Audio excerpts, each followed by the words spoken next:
Once again welcome back to my YouTube channel guys. तो mathematics के इस session में हम रेशियो प्रोपोर्शन की बात कर रहे थे। जो हमारी फर्स्ट क्लास थी उसमें हमने रेशियो एंड प्रोपोर्शन का फाउंडेशन किया था, ठीक है। और उसी फाउंडेशन के अंदर हमने क्या पढ़ा था, हमने पढ़ा था रेशियो का, कैसे हम रेशियोज़ को सब्स्टिट्यूट कर सकते हैं अगर होमोजीनियस हो तो। होमोजीनियस मतलब ऊपर और नीचे बराबर और दाएं बाएं भी बराबर पावर होनी चाहिए। दूसरा हमने पढ़ा था मर्जिंग, ठीक है। मर्जिंग हमारा सेकंड टाइप था और अभी तक का सबसे ज़्यादा इंपॉर्टेंट टाइप कहूँगा मैं रेशियो के अंदर, हमने सो फार जितना भी स्टडी किया है, ठीक है। हमने मर्जिंग में क्या क्या देख लिया था, हमने मर्जिंग में देख लिया था कैसे दो रेशियोज़ को मर्ज एक साथ करते हैं, कैसे तीन रेशियो को एक साथ मर्ज करते हैं। उसी के साथ साथ अगर कोई रेशियो अपॉन में दिया है तो उसका क्या सिग्निफिकेंस होता है, और कोई रेशियो साथ में मल्टीप्लिकेशन के साथ दिया हुआ है तो उसका क्या सिग्निफिकेंस होता है, कैसे रेशियो बनाते हैं। तो हमने अभी तक ये तीन चीज़ें ही सीखी थी। उसके साथ साथ एक और चीज़, इन दोनों का जो मिक्सचर था वो भी देखा था। क्या क्या हो अगर आपका मल्टीप्लिकेशन और डिवीजन एक साथ दिया हो तो उस टाइम रेशियो कैसे निकाला जाता है करके, ठीक है। ऐसे टाइप का भी हमने देखा था। तो लास्ट हमने इतना ही किया था इन मर्जिंग। आज मर्जिंग का थोड़ा और कॉन्सेप्ट आगे बढ़ेगा। एक या दो टाइप और बचते हैं मर्जिंग के अंदर ही। और मैं इतना ज़्यादा एम्फेसाइज क्यों कर रहा हूँ मर्जिंग के लिए, क्योंकि देखो, अगर आप मर्जिंग को अच्छे से समझ गए कि मर्जिंग किस तरह से रेशियो को शो करता है और किस तरह से वर्क करता है, तो ट्रस्ट मी कि जैसे इसके बाद नेक्स्ट टाइप शुरू होगा जो हमारे यूजुअली वर्ड प्रॉब्लम्स के रिगार्डिंग होगा, तो आप बिल्कुल भी मतलब रिग्रेट नहीं करोगे कि आपने इस मर्जिंग में टाइम दिया था, क्योंकि यहीं से सब कुछ बेसिक बनता है और ईजी बनता है, ठीक है। कोई भी क्वेश्चन जो भी हैं वो कॉन्सेप्ट वाइज आपको भले ही आ जाए, पर कॉन्सेप्ट को और शॉर्ट करने के लिए ही परसेंटेज और रेशियो का महत्व बहुत ज़्यादा होता है, ठीक है। कोई भी कैसे भी कर सकता है, अगर उसे कॉन्सेप्ट, अगर किसी को पता है कि क्वेश्चन ऐसे करना है तो वो कैसे भी कर सकता है उसे। और रेशियो और प्रोपोर्शन बस उस कैसे भी की लाइन को छोटा कर देते हैं थोड़ा, ठीक है। और ये मर्जिंग के थ्रू ज़्यादा ईजी हो जाता है क्योंकि रेशियो में सबसे ज़्यादा वैल्यू मर्जिंग की रखती है, ठीक है। तो मूव करते हैं। सबसे पहले देखो, आज हम पहली बात करेंगे कि किस तरीके से अगर हमें रेशियो फ्रैक्शन में दिया हो तो उसका मर्जिंग कैसे होता है, ठीक है। कैसे, फॉर एग्जांपल A/B कितना दिया है, A/B दिया है 1/3 रेशियो 2/5। अभी तक हमें रेशियो किस तरह दिया हुआ था, अभी तक हमें ratio in the sense normally दिया जाता था कि एक्स रेशियो वाई के टर्म में दिया जाता था, अभी फ्रैक्शन के टर्म में, ठीक है। और ज़्यादा कुछ डिफ़िकल्ट है भी नहीं इसमें, इसमें कोई नई बात नहीं होगी। इसमें वही चीज़ होती है कि रेशियो को सही बनाओ, सेंसिबल बनाओ। कैसे बना सकते हो इसे ऐसा? तो जब भी इस तरह की चीज़ें होती हैं तो सबसे पहले उसको सिंपल देखो। अगर ऐसा मिला हो A/B इतना मिला है और B/C आपको मिला है 2/3/3/7, ठीक है। तो ऐसे में सबसे पहले आपको मर्जिंग से पहले क्या करना पड़ता है, इन रेशियोज़ को इनके स्टैंडर्ड फॉर्म यानी कि इस फॉर्म में लाना पड़ता है। और ज़्यादा टफ नहीं है लाना, ठीक है। कैसे? 1/3/2/5 सिंपल सी चीज़ है। जिस तरीके से फ्रैक्शन सॉल्व करते हो वैसे ही करना पड़ेगा। 6 ये आ गया, तो A/B कितना आ गया, 5/6 आ गया। वहीं पे B/C कितना आएगा वो देखते हैं। 2/3 3/7 9 14 14/9, ठीक है। इस तरीके से बनते रहेगा और ये ईजी भी पड़ता है, ठीक है। 14/9 ऐसे बनता है ये, और ये ऐसे बनता है। आई होप आपको समझ में आया हो। ये बेसिक फ्रैक्शन वैल्यू है, बेसिक फ्रैक्शन रूल है, ये नॉर्मल टाइप है। बस मैं इसको मेंशन कर दे रहा हूँ कि काफ़ी लोग क्या होते हैं, चिंता में आ जाते हैं जब वो फ्रैक्शन को ऐसे फॉर्म में देखते हैं। तो यूजुअली हमारा सेम काम ये है कि स्टैंडर्ड फॉर्म पे लेके आना है, एक्स और वाई फॉर्म पे, एक्स/वाई पे, और उसके बाद फिर नॉर्मली इसको मर्ज कर देना है, जैसा कि मैंने लास्ट वीडियो में आपको बताया था। देखो, या तो आप, अगर आपका कोई यहाँ पे कॉमन नहीं है, कुछ भी कॉमन नहीं है, तो आप सीधे n क्रॉस करके कर सकते हो।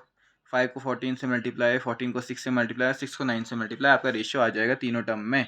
या फिर आप एक काम कर सकते हो, इन दोनों का एलसीएम ले सकते हो। अगर एलसीएम की भाषा में देखा जाए तो देखो, एलसीएम निकालने का तरीका जो हमने बचपन से सीखा था वो ऐसा था।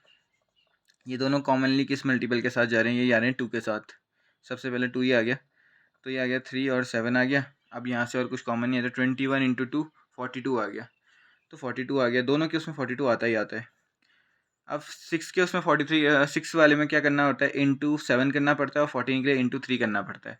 तो इनकी पूरी रो को 7 से मल्टीप्लाई करोगे तो कितना आएगा, 7 5 35, 6 42 हो गया, 3 14 या 42, 3 9 या 27। तो ये हमारा फाइनल रेशियो बन जाएगा कितना, 35 42 27।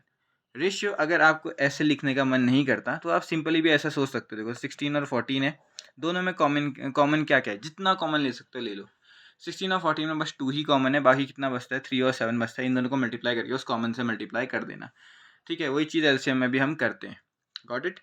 तो ये है हमारा एक और टाइप मर्जिंग में, जब क्या होता है रेशियो हमारे किस टर्म में दिए जाते हैं, रेशियो हमारे फ्रैक्शन के टर्म में दिए जाते हैं। ठीक है, अभी तक हमने जो पढ़ा वो उतना इम्पोर्टेंट है इन टर्म्स ऑफ फाउंडेशन, पर उससे आपको उतना फ़ायदा नहीं होगा।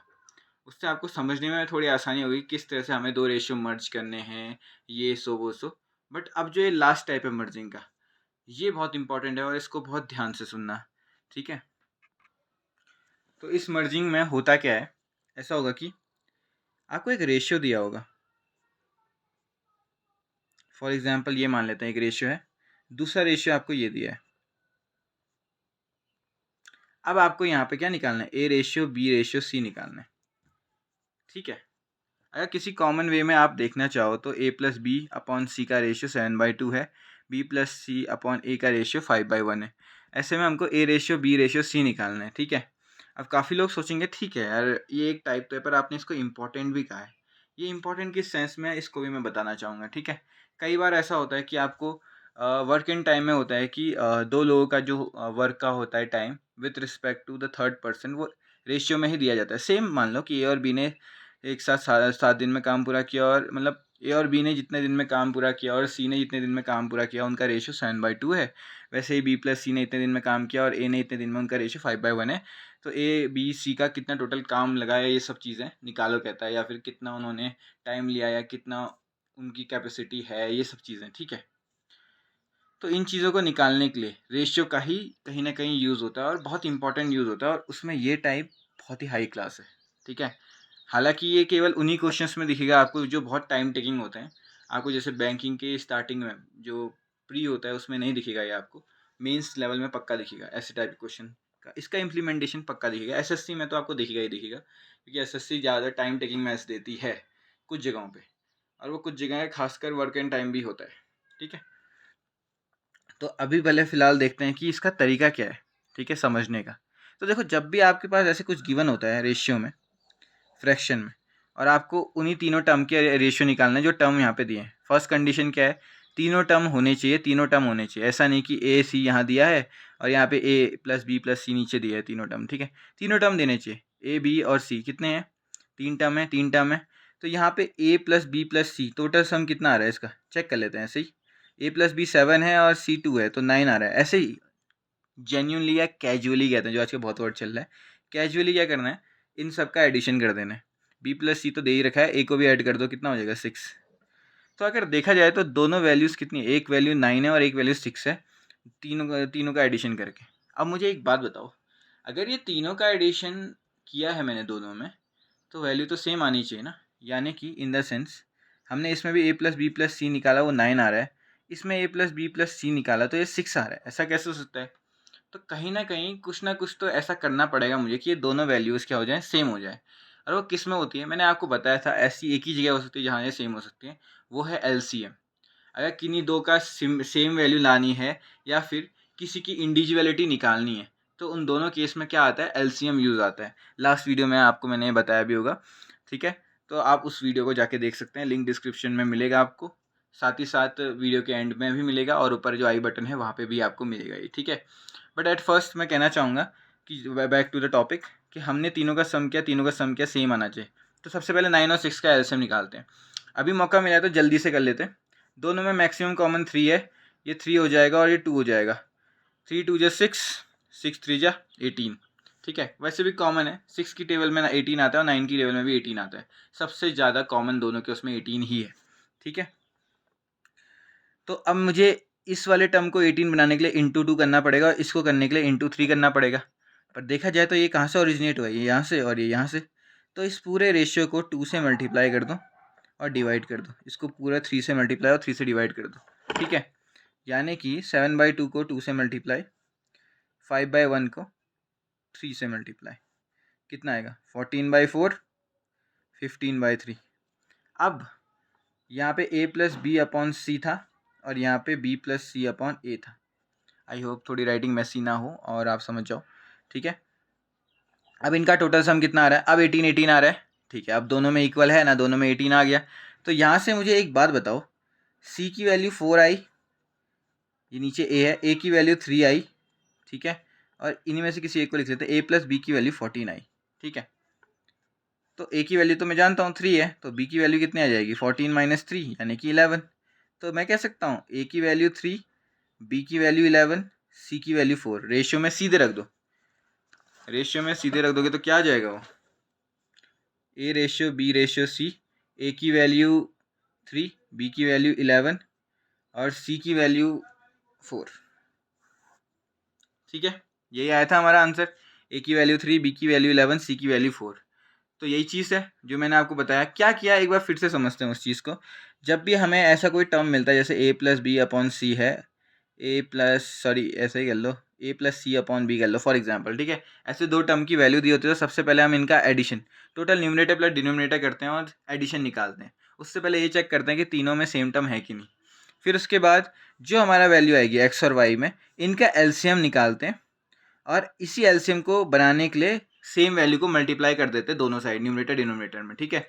अगर ये ए टाइम्स है तो ए से, ये बी टाइम है तो बी से। और फिर उसके बाद जो जो वैल्यूज़ हमें ऑब्टेन होंगी, हम इंडिविजुअल वेज में निकाल के उसको सीधे रख लेते हैं, ठीक है। ऐसे ही हमारी वैल्यूज सॉल्व होती है। थोड़ा और कोशिश करते हैं, एक और क्वेश्चन करने की, उससे पता चल जाएगा। Let's see.